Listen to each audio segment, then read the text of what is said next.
Des mesures d'ordre public pour mettre fin aux violences. L'exécutif veut afficher la plus grande fermeté. Le gouvernement planche sur des modifications du droit de manifester pour tenter de mettre fin aux images ultra-violentes qui ont émaillé les manifestations des Gilets jaunes ce week-end. Je voudrais une fois encore distinguer, je sais que désormais on le répète beaucoup, mais les gens qui légitimement ont des revendications, d'ailleurs multiples, parfois contradictoires, on l'a vu, et puis ceux qui sont dans l'ultra-violence. Et face à l'ultra-violence, il faut désormais de l'ultra-sévérité. Le gouvernement pourrait s'inspirer d'une proposition de loi sénatoriale contre les casseurs, adoptée fin octobre. Ce texte donne au préfet le pouvoir d'interdire à une personne de manifester si elle présente une menace pour l'ordre public.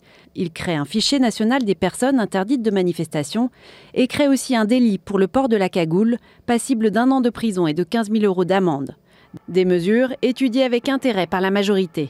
Un fichier pour repérer les casseurs et les interdits de manifestation, je crois que c'est une piste qu'il faut creuser. Mais pour le premier secrétaire du Parti socialiste, la réponse face aux violences doit être le dialogue avant tout. Il ne faudrait pas non plus que le pouvoir exécutif en tire profit et utilise ces violences, les mette justement en exergue pour passer à autre chose et ne pas répondre sur le fond, parce que c'est ça la tentation du pouvoir.